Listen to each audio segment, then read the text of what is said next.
et messieurs, bonsoir et bienvenue à cette émission d'Info 9. En novembre 2013, lui et quelques aventuriers prendront part au défi Kilimanjaro 2013. Alors, pour nous en parler, je reçois un des participants de cette fabuleuse expédition, M. Richard Plante. M. Plante, bonsoir. Bonsoir. M. Plante, c'est tout un défi. Puis, qu'est-ce qui vous a amené à vouloir relever ce défi? Parce que vous entrez à votre deuxième escalade du Kilimanjaro.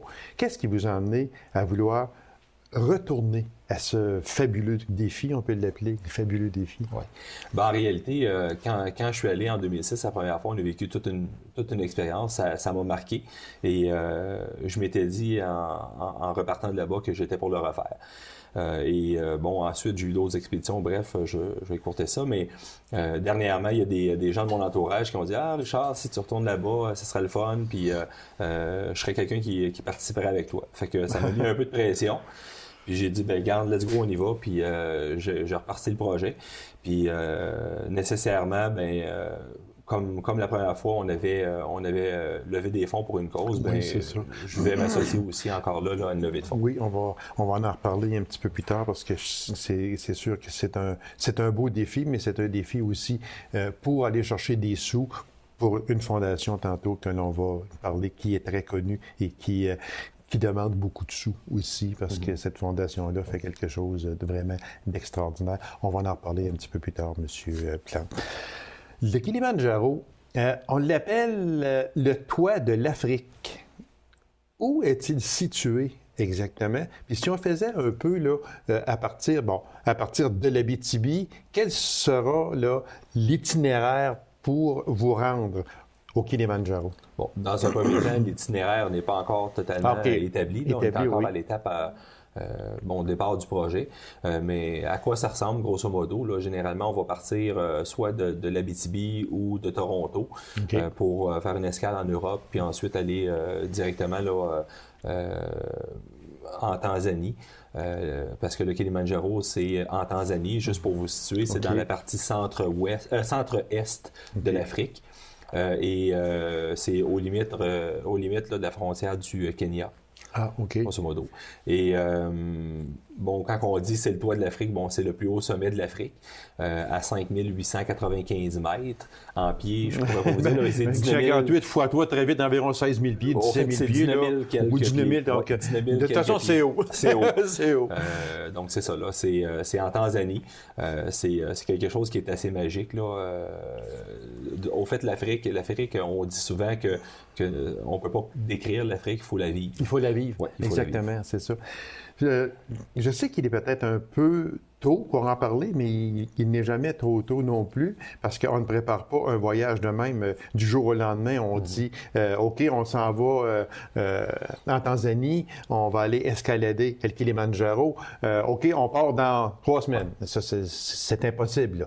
Mais seulement que si, dans la préparation que vous allez faire, je pense préparation physique et préparation mentale, parce que le mental joue beaucoup, beaucoup dans ça, parce que j'avais ici déjà M. Bernard Voyer, on connaît tous Bernard Voyer, qui me parlait du mental. C'est très important.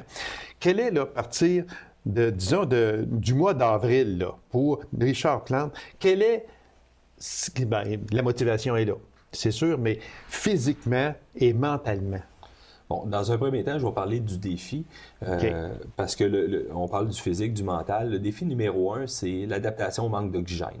Plus on monte, plus l'oxygène devient rare. Et ça, malheureusement, il n'y a pas de préparation physique ou mentale à y avoir, outre peut-être développer le plus possible sa capacité respiratoire. Mais malheureusement, il y a des corps, il y a des génétiques qui ne s'adaptent pas bien, puis il y a des génétiques qui s'adaptent bien. Donc ça, c'est un critère de base, c'est ce qui est le plus difficile à prévoir. C'est un mal que tout le monde va ressentir. Préparation physique, bien évidemment, il faut avoir les jambes entraînées, il faut avoir un haut du corps au minimum entraîné, mais c'est surtout du cardiovasculaire là, qu'il faut travailler. Le mental, il faut être dans sa bulle. On vit une expédition de groupe, donc il faut rester unis, parce que tout le monde a besoin de tout le monde là-dedans. C'est ça. Comme dans n'importe quel groupe, il y aura des gens qui vont vouloir tirer le groupe vers l'avant, puis il y en a d'autres qui vont avoir un petit peu plus de misère à l'arrière. Ça, c'est mon rôle à moi de gérer ça. Okay. Mais c'est ça, là, je vous dirais le mental, il faut être dans sa bulle, il faut être concentré.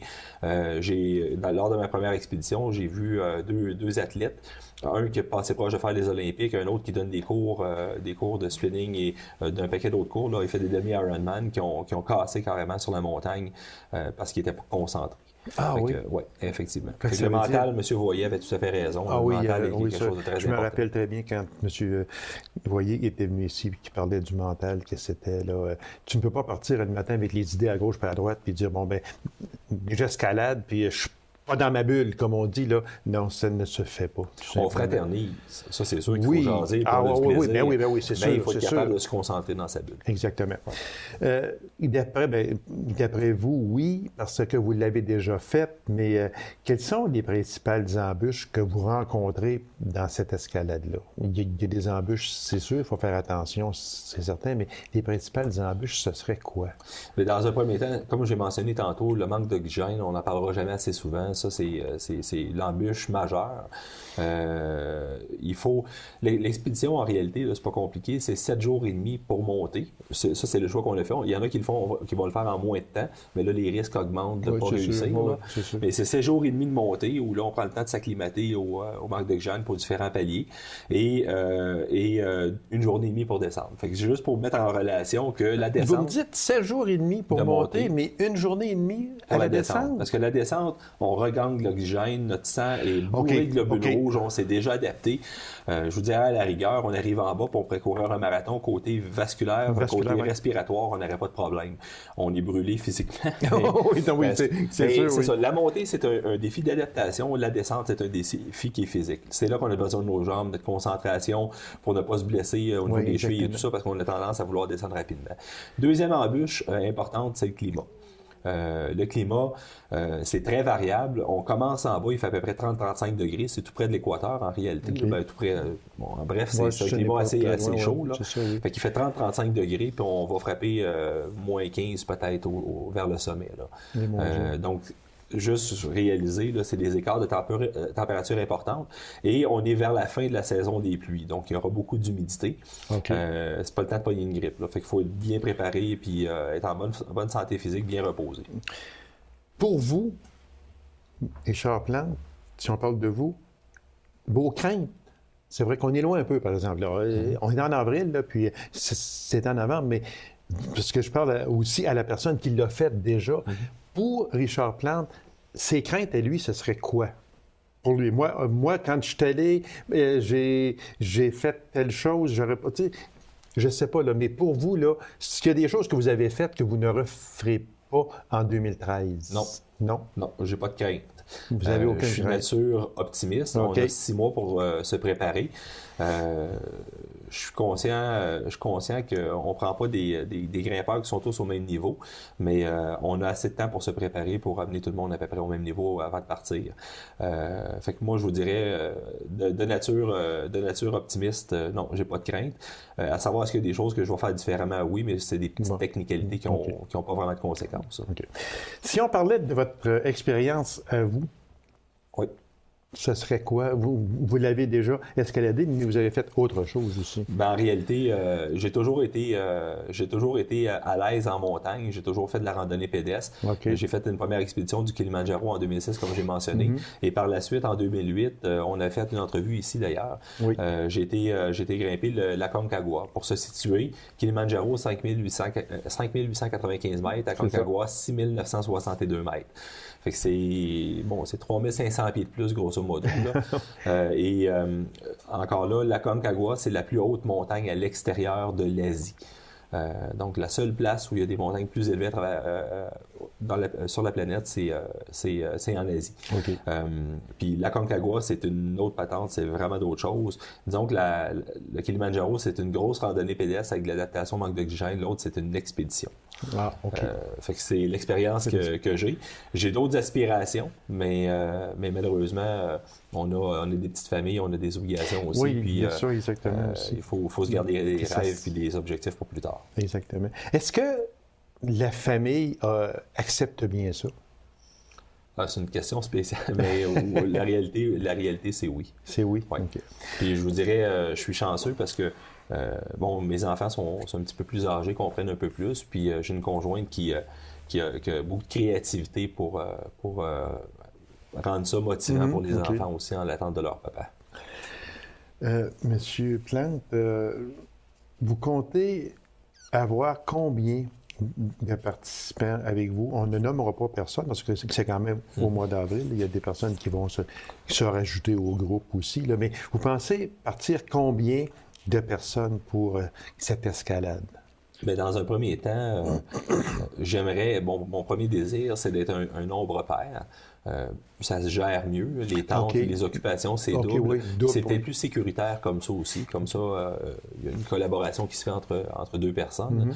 Et là, on est 5 confirmés.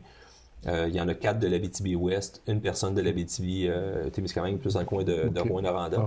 Et mon objectif, c'est de ne pas dépasser 12. Je vous dirais 10. Parce qu'au-delà de 10, ça devient difficile à gérer. Comme je vous ai mentionné, il y a des gens qui vont vouloir avancer très vite, il y a des gens qui vont vouloir... au fait qu'ils vont ralentir peut-être un peu le groupe. Puis il faut se garder une certaine cohésion. Donc, je dirais entre 6 et 10 personnes. Est-ce que vous dites aussi...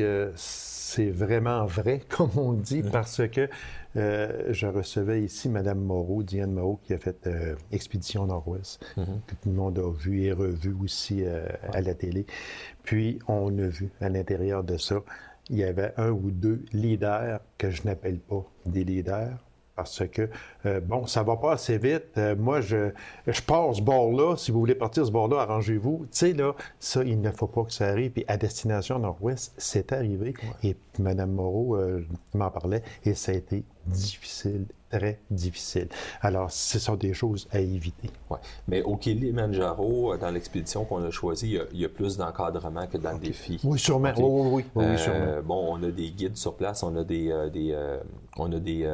porteurs, on a des cuisiniers, bref, il y a toute une équipe. Et c'est plus eux qui vont diriger. En partant, moi, j'avise mon groupe, la pire chose à faire, c'est de vouloir aller trop vite. En montagne, là-bas, ils nous disent « Stop and smell the roses ». Prenez le temps de regarder ce qui se passe autour de vous, puis profitez de ce que vous vivez.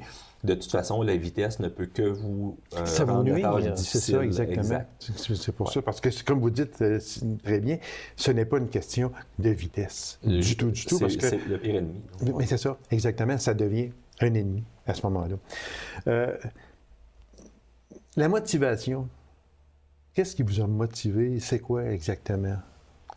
Bien, j'en ai parlé tantôt. Oui. Moi, je suis revenu de là-bas, j'ai vécu une expérience qui était phénoménale. L'Afrique, c'est quelque chose. Le Kilimanjaro, c'est une montagne qui est splendide. Elle a différents paliers en tant que tel. On vit quelque chose qui est vraiment particulier. À chaque jour, il y a du nouveau. Bref, ma motivation, elle se retrouve là. Puis elle se retrouve au niveau de la levée de fonds. Exactement, parce qu'on va terminer avec ça. C'est la levée de fonds, puis les sous vont aller à quel endroit, monsieur? À la fondation du Dr Jacques Paradis. On a déjà déterminé le nom du défi. Ça s'appelle « Au Kili pour notre santé ». Disons que la santé, c'est un enjeu qui est assez majeur partout au Québec, mais je vous dirais, chez nous, en Abitibi, c'est un enjeu important. Et on peut pas... je pense que c'est une œuvre qui a besoin de beaucoup de nos sous. Et bref, naturellement, je me suis collé à eux autres. Mais c'est une très, très bonne cause. Et puis, c'est un beau défi pour vous autres aussi. Alors, je vous souhaite tout le succès possible. Le départ se ferait environ vers le 15 novembre, que ça se ferait pour... l'escalade du Kilimanjaro. Exact. Monsieur Plante, merci infiniment. Bon succès, puis soyez prudents. Puis au retour, j'aimerais ça vous revoir pour venir, que vous puissiez venir nous conter votre grande expérience. Ça me fait plaisir. Merci, M. Leclerc. C'est moi qui vous remercie. Alors, mesdames et messieurs, courte pause, on vous revient immédiatement après. Restez avec nous.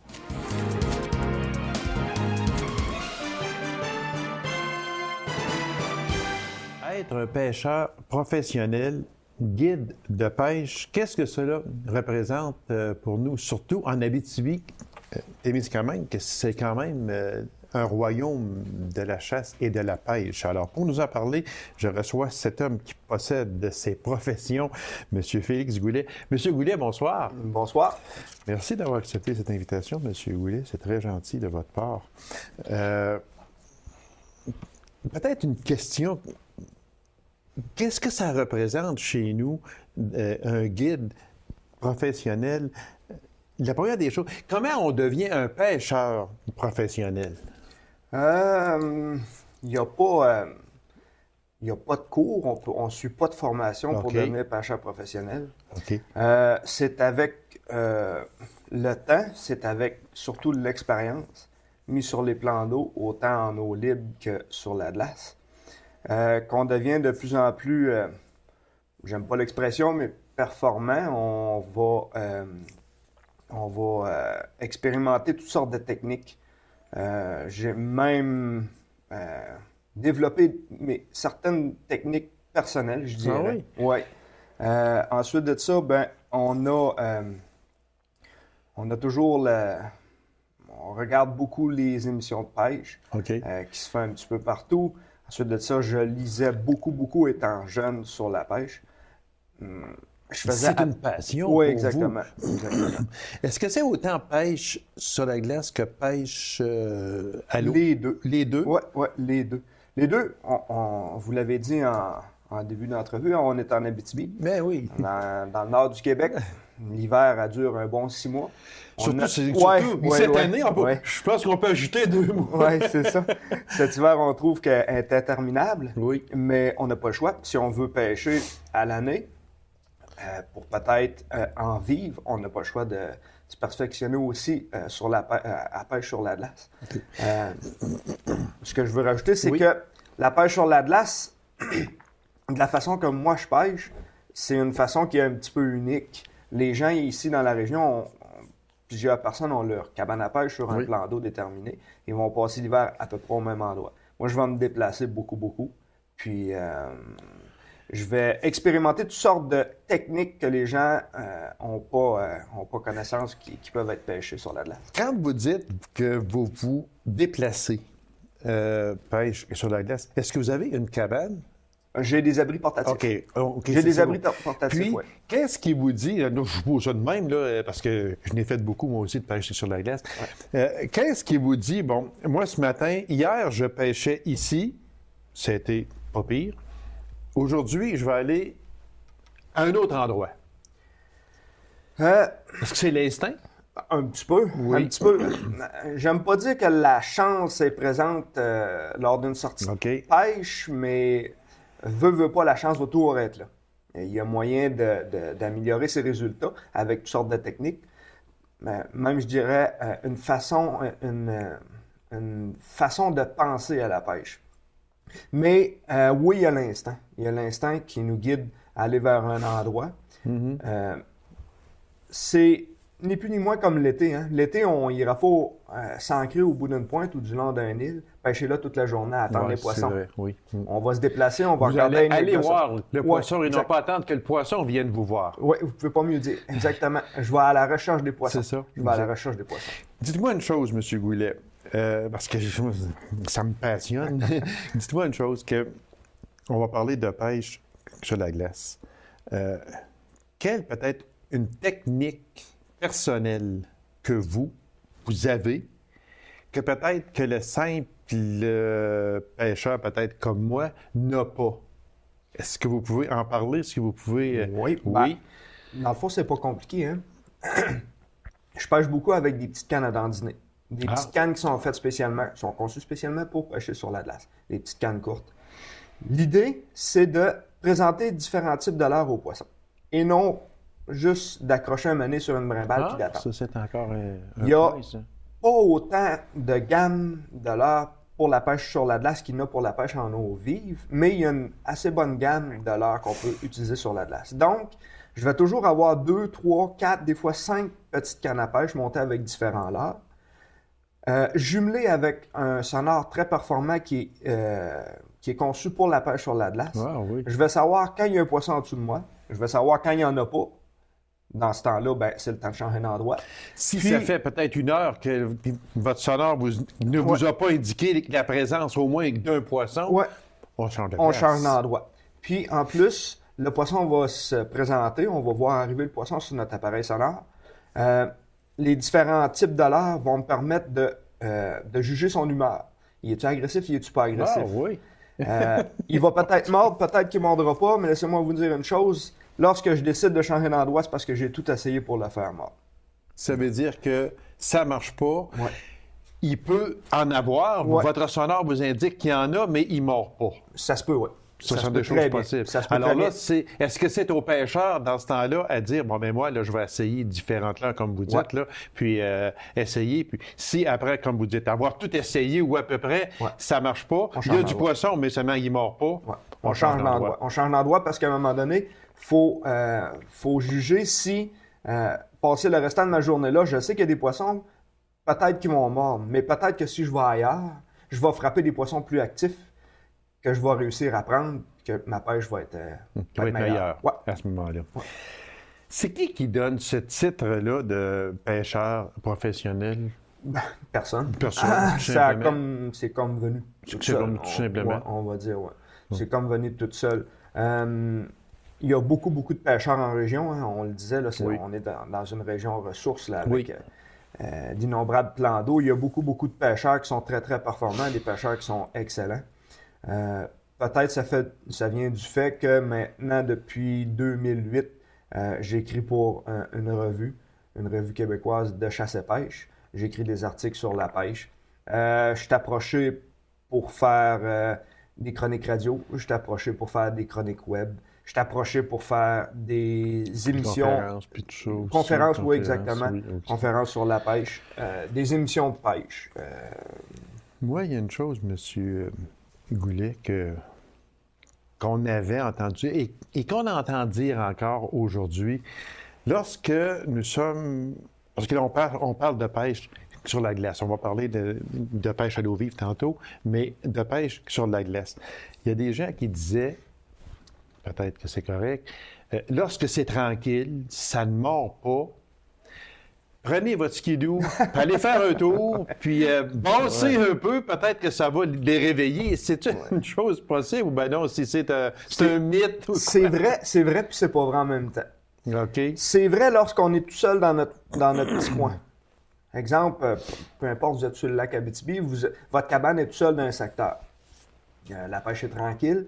Une fois de temps en temps, le fait de se déplacer sur la glace va faire bouger les poissons en dessous de la glace. La vibration? La vibration, okay. Exactement. Okay. Surtout, le lac Abitibi, il n'y a pas profond d'eau. Ouais, donc, les poissons vont être dérangés, ils vont se déplacer. Peut-être une chance qu'ils prennent le côté de nos lignes, puis ils vont mordre. Dans le cas contraire, vous arrivez à un endroit où l'achalandage sur la glace est extrême. Beaucoup de motoneige parce qu'il y a beaucoup de cabanes aux alentours de la vôtre, beaucoup de motoneige qui se promènent, il y a beaucoup de bruit sur la glace. Dans ce cas-là, ça va être complètement le contraire. Ah. Les poissons vont complètement quitter le secteur. On les fait fuir. Oui, parce que là, à un moment donné, c'est trop. C'est trop. C'est trop, ils vont chercher le calme. Puis c'est la même chose l'été, hein, en embarcation. Okay. Oui, c'est la même chose. Les lacs populaires, où on va retrouver plusieurs embarcations dans le même secteur de pêche, où les poissons sont présents. À un moment donné, quand il y a trop de trafic sur l'eau, les poissons vont se déplacer, puis ils vont chercher le calme. Vous me paraissez tout jeune. À quel âge que vous avez commencé à faire de la pêche? Très, très, très jeune. Vous avez été capable de mettre une ligne à l'eau, autrement dit. Est-ce que vous pêchiez avec votre père ou bien non? Oui, on allait à la pêche en famille. OK. Puis, je me souviens de mes étés passés. Moi, je viens du petit village de Palmarol. Okay. Je me souviens de mes étés passés le long de la rivière, sur les berges de la rivière d'Agenais. D'Agenais, oui. J'ai passé des heures innombrables à pêcher sur le bord de la rivière d'Agenais. Ça veut dire, vous, quand vous aviez du temps, c'était la pêche. Oui, exactement. Quand on tombait en vacances au mois de juin, je pense, quand on finissait l'école. C'est ça, oui. C'était le temps d'aller à la pêche, puis j'allais à la pêche jusqu'à temps de recommencer l'école au mois de septembre. Dites-moi une chose, M. Goulet. Un pêcheur expérimenté professionnel comme vous l'êtes, autant pêche sur la glace que pêche à l'eau vive,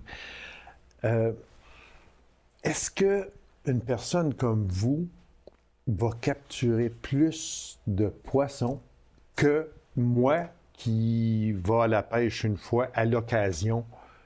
Est-ce que ce serait normal que vous en preniez plus que moi? Peut-être. Peut-être. Ce qui arrive, c'est que à un moment donné, on se diversifie dans nos techniques. À peu près comme je vous expliquais tantôt, la pêche sur la glace, le poisson sur mon sonar, j'ai 3-4 sortes de leurres à y présenter. Okay. On change la présentation, on change de leurre pour réussir à le plaire, à le faire mordre, à y plaire. L'été, c'est la même chose. On va pêcher. La majorité des pêcheurs sont confortables avec une technique. OK. Ils vont s'en tenir à cette technique-là. Ils vont embarquer sur un plan d'eau. Bien souvent, ils vont aller dans un secteur qu'ils connaissent déjà. De fois en fois, ils vont retourner aux mêmes places. Ils vont pêcher de la même technique. La journée qu'ils vont dans ce secteur de pêche-là, qu'ils pêchent avec leur technique, puis qu'ils ne prennent pas de poisson, bien souvent, ils vont dire aujourd'hui, ça ne mordait pas. On s'en va. Okay. Moi, dans ma pensée, je suis allé un petit peu plus loin que ça. J'embarque sur un plan d'eau. Je vais dans les secteurs que je connais d'habitude, surtout quand j'ai des clients avec moi. L'important, c'est de lui faire prendre des poissons. Oui, c'est sûr. On arrive dans ce secteur-là, les poissons sont pas là, ou les poissons sont là, mais ils veulent pas mordre avec les techniques qu'on prend habituellement. Je vais un petit peu plus loin que ça. Je vais changer de technique. Si la technique, le changement de technique ne fait pas, je vais aller dans des nouveaux endroits. Puis c'est là, en tant que pêcheur, qu'on va apprendre le plus. Lorsqu'on sort des sentiers battus, lorsqu'on sort de notre zone de confort. Okay. C'est là qu'on apprend. C'est là qu'on va aller un petit peu plus creux, on va aller moins creux, on va aller... L'important, c'est de changer, puis c'est de ne pas avoir peur d'essayer. Surtout quand on pêche pour nous autres mêmes. Okay. Revenir bredouille le soir, c'est pour la fin du monde. Le lendemain matin, on travaille au... Il reste très peu de temps, M. Goulet. Juste, je vous demande de me répondre par un lac. En Abitibi, Témiscamingue, ou surtout, mettons, secteur ici, Abitibi-Ouest, puis Rouyn-Noranda, oui. Quel serait, pour vous, si vous auriez à prendre du poisson, quel lac vous allez aller? Vous me faites choisir un lac. Je vais en prendre deux. OK, allez-y. Sur la glace, OK. Le lac Abitibi. OK. Ouais. Le lac Abitibi, c'est une mer intérieure. C'est incroyable les possibilités de pêche qu'il y a à faire là-dessus, mais sur la glace. Le printemps, à l'ouverture, c'est bon, mais pas longtemps, 2-3 semaines. Okay. Après ça, les poissons, ils se décollent au large, sont très, très difficiles à trouver. Mais l'hiver, sur la glace, c'est un super, super de bon lac. L'été, si on parle de pêche au doré, puisqu'on est dans une région de doré, je vous dirais le lac Opasatika. Ah, OK. Ouais, le lac Opasatika, mettons, l'autre bord de Rouen en descendant vers le Témiscamingue. Ouais, c'est un très, très bon lac. C'est un bon lac. C'est un lac profond? Oui, moyennement profond. Moyennement profond. Ouais, OK. Ouais. En terminant, il reste 1 minute. Vous travaillez aussi dans un magasin très connu à Rouyn-Noranda, puis on peut le nommer, Marine Lamy. Alors, s'il y en a qui veulent avoir des conseils de pêche aussi, vous êtes des bienvenus. C'est moi qui est gérant du département de pêche. Vous êtes gérant. Ouais. Puis aussi, on va vous voir, je crois aussi, l'émission va être passée à ce moment-là, mais au salon Camping Loisirs Chasse et Pêche, quand l'émission va passer, le salon sera déjà passé, mais on vous aura vu là également. Puis, mon Dieu, il reste 15 secondes, disons, des émissions de pêche avec Cyril Choquet et Normand Burns. Oui, bonne pêche que j'ai tournée. Vous avez tourné ça. Monsieur Goulet, merci infiniment, c'était très intéressant, puis continuez votre excellent travail, puis faites prendre du poisson à beaucoup de monde. On va essayer, oui. Je vous remercie beaucoup, Monsieur Goulet. Alors, mesdames et messieurs, merci d'avoir été là. On se donne rendez-vous à une prochaine émission d'Info 9. Au revoir.